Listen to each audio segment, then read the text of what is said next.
Hey everyone! In this video, I'm going to show you how to enable macros in Microsoft Excel 365 so you can automate your spreadsheets and run advanced VBA scripts in 2026.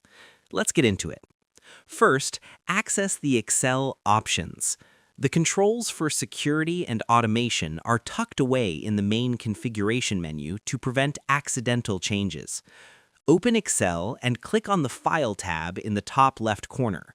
Scroll to the bottom of the green sidebar and click on Options. In 2026, Microsoft 365 prioritizes security by default. Accessing the Options menu is the only way to manually override the standard block on external scripts, ensuring that you, the user, are making an intentional choice to allow automation. Next, navigate to the Trust Center.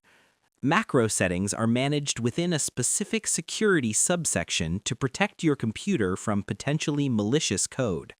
In the Excel Options window, click on Trust Center in the left menu, then click the Trust Center Settings button. Once the new window opens, select Macro Settings from the sidebar. The Trust Center acts as the security guard for all Office applications. Navigating here allows you to define exactly how much freedom you want to give Excel when it encounters a file containing a macro, balancing functionality with digital safety. Lastly, enable macros and trust access.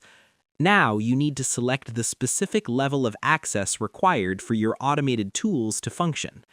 Select the radio button for Enable VBA Macros or Enable All Macros. Crucially, check the box for Trust Access to the VBA Project Object Model if you are using third-party add-ins.